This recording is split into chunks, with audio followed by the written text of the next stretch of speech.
You know the Bible talks about wounds and serious skin diseases? This is part 3 of healthcare workers in the Bible. This part isn't actually healthcare workers because basically Moses and Aaron are the ones performing these examinations of the skin, and they're just classified as priests. But I just found this part very interesting because it talks about different skin diseases. Here in Leviticus 13, it says, "The Lord said to Moses and Aaron, if anyone has a swelling or a rash or discolored skin that might develop into a serious skin disease, that person must be brought to Aaron the priest or to one of his sons. The priest will examine the affected area of the skin.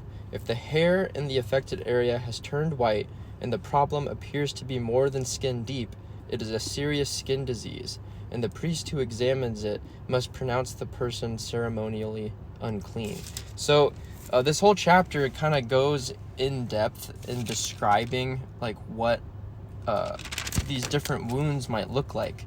And if you know someone who's a wound nurse, have them read through this and tell them if they can make any sense of it, because they're describing leprosy, which is in present day times is actually considered Hansen's disease. And I was checking out the CDC website, trying to make sense of it, trying to compare and cross-reference like the description written in Leviticus 13, and it's really interesting. It's actually kind of accurate. Now, I'm not a wound care nurse, nor am I a doctor by that matter, but it's very interesting because it talks about how so here in Leviticus 13:9, it says, "Anyone who develops a serious skin disease must go to the priest for an examination. The priest finds a white swelling on the skin, and some hairs on the spot has turned white, and there is an open sore in the affected area. It is a chronic skin disease, and the priest must pronounce the person ceremonially unclean." So it seems like he's describing an infection, like a white sore. So if you're ceremonially unclean, you're probably infectious. So I just thought this whole section is very interesting.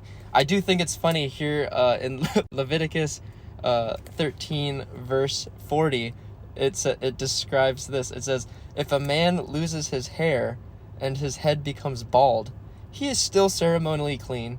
And if he loses hair on his forehead, he simply has a bald forehead. He is still clean."